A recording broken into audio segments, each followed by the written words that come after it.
Sí, diga. ¿Qué? ¿Cuándo? Al despertar, papá no podía levantarse. Tenía el lado derecho paralizado. Mis hijas. Su padre tal vez no pueda hablar, ni alimentarse. Quiero que me ayudes a acabar con esto. En fait, Emmanuel Bernheim m'avait proposé d'adapter ce livre au moment où il est sorti en France, en 2013, je crois. Et à ce moment-là, je ne me sentais pas capable de raconter cette histoire parce que c'est une histoire tellement personnelle, tellement intime que j'avais du mal à y trouver ma place. Donc j'ai préféré lui dire que le livre était très beau, que je serais sûr que ça ferait un très beau film et que je ne m'en sentais pas capable à ce moment-là de ma vie. Et puis quelques années plus tard, hélas, Emmanuel est décédé. Et après sa mort, j'ai relu le livre et en le relisant, j'ai eu un autre regard dessus. Forcément, j'avais vieilli.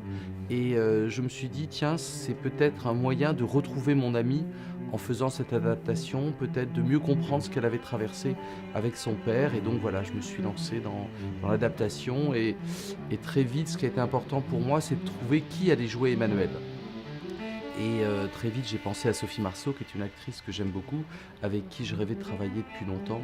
Et j'ai tout de suite eu l'intuition qu'elle serait la bonne personne pour ce film, parce qu'il me fallait quelqu'un de populaire, pour qui on ressent une empathie naturelle. Comme l'histoire est assez compliquée et noire, il me semblait que Sophie était le meilleur vecteur pour rentrer dans cette histoire.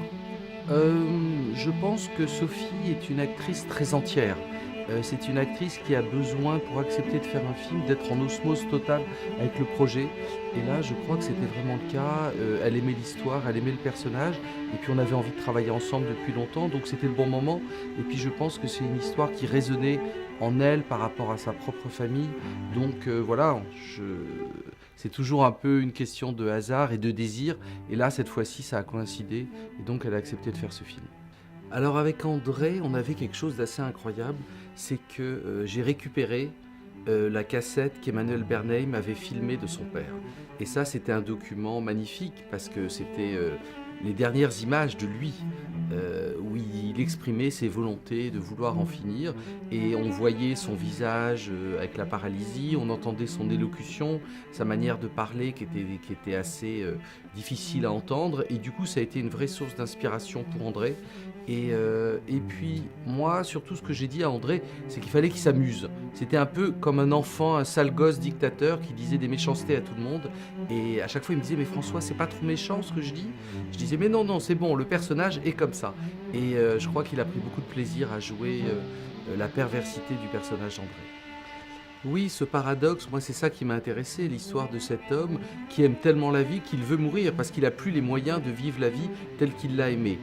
C'est quelqu'un qui a toujours qui a fait beaucoup d'activités, qui sortait beaucoup, qui allait au théâtre, qui allait au musée, qui était un collectionneur d'art, qui avait une vie amoureuse, qui voyageait avec son petit-fils qu'il aimait beaucoup. Et tout d'un coup, quand il devient impotent, il dit « Bon, je peux plus faire ce que j'aime, donc il n'y a pas de raison que je continue à vivre. » C'est assez logique de son point de vue. Ce qui est plus compliqué, c'est pour les enfants d'accepter ça. Et surtout quand le père demande à sa fille de l'aider. Ça, c'est beaucoup plus compliqué parce que c'est une demande assez perverse de la part du père parce qu'objectivement, il a les moyens d'organiser ça tout seul. Il a même un revolver chez lui, donc il pourrait se suicider s'il voulait. Mais non, il préfère demander à sa fille et du coup, ça crée un lien entre eux extrêmement fort. Oui, moi j'avais pas envie de faire un film sirupeux, sentimental, je voulais assumer la complexité de ce personnage masculin et je trouvais que c'était d'autant plus fort et drôle que cet homme qui veut mourir, il n'est pas très sympathique. Je trouve que ça donne plus de force à l'histoire. J'avais pas envie de faire un mélodrame américain avec les violons. J'avais envie de quelque chose de plus complexe. Et puis je trouve que cet homme, il a plein d'aspects. Il a effectivement ce côté méchant, cruel, égoïste. Mais en même temps, il a un vrai courage. Il regarde la mort en face à une société assez hypocrite qui préfère cacher ce genre de choses. Il a un objectif et pour ça on peut quand même aussi l'admirer et trouver qu'il a une force de caractère. Je suis très heureux d'aller présenter Peter von Kant à Berlin parce que c'est une adaptation de Fassbinder et c'est le meilleur endroit du coup pour présenter ce film parce qu'il y a encore beaucoup de survivants de Fassbinder, des gens qui ont travaillé avec lui qui seront là, donc je suis très, très ému de leur montrer ma version du film. J'ai toujours été fan de Fassbinder, j'avais fait il y a quelques années Goutte d'eau sur pierre brûlante. Là, cette fois-ci, c'est une adaptation assez libre des larmes amères de Petra von Kant, qui est un texte fondateur, je pense, chez Fassbinder, où j'ai eu l'intuition que c'était un texte autobiographique. Et je me suis dit, en fait, Petra von Kant, c'est Fassbinder. Et du coup, c'est devenu Peter von Kant.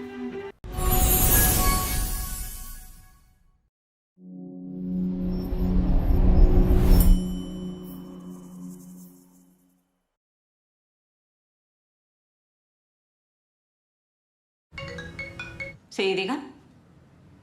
¿Qué? ¿Cuándo? Al despertar, papá no podía levantarse. Tenía el lado derecho paralizado. Mis hijas. Su padre tal vez no pueda hablar, ni alimentarse. Quiero que me ayudes a acabar con esto.